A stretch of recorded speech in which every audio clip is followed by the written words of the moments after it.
Kamiti ya mbunge nene URUNGAMIIRITIE rwangi rwa Kithomo muthenya jwa ntuku ya narua nitirimene na mwerekeria munene wa rwangi rwa kuandika arimu TSC niwe Nancy Macharia kiri muchemanio jojo mantu kathomba ni jariritwe jario kuthamwa kwa arimu maturene waandikani bwa arimu kenda bang'ana gwitithirwa nkathi kwa arimu na jangi ja maingi. Anthony Kathenya no kari muchemanio ne jojo katumenyithie nkuruki. Kamiti ya bunge nene ya Kithomo muthenya umri ni thirwe na gikaro kia mwanya na afisa munene wa kiama gia kuraithira rutingo gibwa arimu TSC Nancy Macharia kiri mauntu mara kamiti ino ile ithagirwe tongeretu ni mubungu wa Tinderet Julius Meli ithilwe kialiri ni kwenda kumenya mitaratara mikiri TSC kiri kuandika arimu bajero gwitithwa nkathi kwa arimu na mutaratara wa thirikari wa kuandika arimu kuraja kumana na araba umite. What is more critical for us here is the extra teachers we get up all and above additional teachers. I would want to understand really your strategy going forward. You know, we have to get a clear process. What is the process? How many teachers are going to be recruited? What is the number? You know, so that we are properly guided. The reason we are seeing a lot of public outcry in the intended recruitment is because the public has a perception that TSC has never been fair in the recruitment of teachers. What will you do this time round to ensure that we have free, fair and transparent recruitment of teachers? Abunge ba kamiti no ne bendire kumenya na mbesa ile bunge thiritwe kinenkana na kire TSC ja kwandika arimu jithiritwe ikithi gwa kagita kanene. Every year we were approving some funds for additional recruitment every year, until the time some of us were removed from the committee. Now, 2019, I believe we were still on the committee. We approved some funds, 2020. Now, from this table here, is like the funds we were providing for recruitment of teachers in primary. Additional. It looks like you aren't recruiting, but you are only replacing. And if it's replacing, did you require funds for replacement? Kulingana na Nancy Macharia mbesa nyingi ile bunge thirito kinenkana jithirito ikithikire wandikani bwari mbaskuru ja secondary endete primary. Nancy Macharia akiolege bunge le kubongera mbesa kenda bathi na mbere na kuandika arimu kire skuru ja primary. One, it is this house that gives us funds to recruit, and it is when we get the budget statement, it always comes with that the money we get for the if you look at all those 5 years, we have been recruiting 5,000. That is the budget we get, 5,000 for 5,000 teachers, and these 5,000 teachers were all meant for secondary schools because of the 100% transition. So it is this house that dictates how we recruit.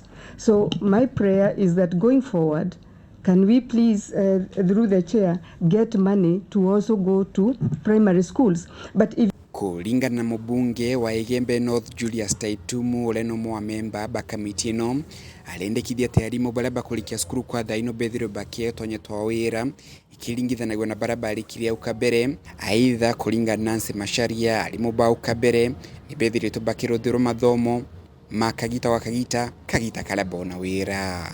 Madam CEO, we have teachers who have not been employed having completed their course as early as 2010. And this one has happened due to changing trends in recruitment.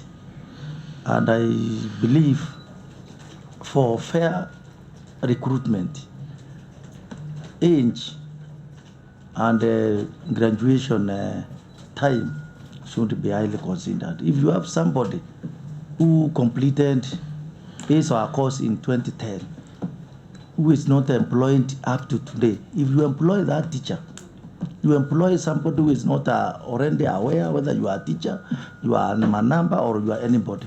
Because I believe if you go to Keganjo and they stay for 10 years without maybe holding a gun, even if you are given that gun, you cannot aim. So I believe the format which we are using leaves a lot to be desired. The people who left college 2010 and before get 60 marks. 2011, 55. So they still have an upper hand because we want to mop up the people who left college before, and that's how what goes into the guidelines. Na kiri mutaratara wa kwandika arimu na arĩa batiumĩte abunge bakenda kumenya bora TSC kuthithia gutetheria arimu baria bethiritwe bakigire gucinsua na arĩa bairilwe ona kethirwa mutaratara uyu nurungamitwe ni TSC mutaratara uria abunge baba bakugweta tinwa ngaratanĩtie nja nyingi iria mona kwithirwa uri murigo kiri arimu. Indicated that 14,703 teachers have applied for transfer as 30th November 2022. You are considering them for transfers. 14,000, meaning that even as of today, I know a number are still applying. As of now, how many teachers were actually affected by the delocalization policy across the country? And you know how this thing has brought separation of families. Ladies working there, she has a problem and has been applying for a transfer and every time the response from TSC is no suitable replacement. It seems as if TSC is not sitting down to look at the case and the merit of these cases. You tell the teacher there is no suitable replacement, surely. Does it mean that this issue of delocalization put a face of there is no more human face on it? We have transition, and I think the population is going up. We live in this country, and therefore, and I think government efforts to ensure that all children are in school. So you try this, but when you even look at non-locals, the shortage keeps going up, and I think that is the explanation that I would also give for the ASO areas. Kuma mji munene Nairobi, Mbeta Anthony, Rangi wa Kathenya.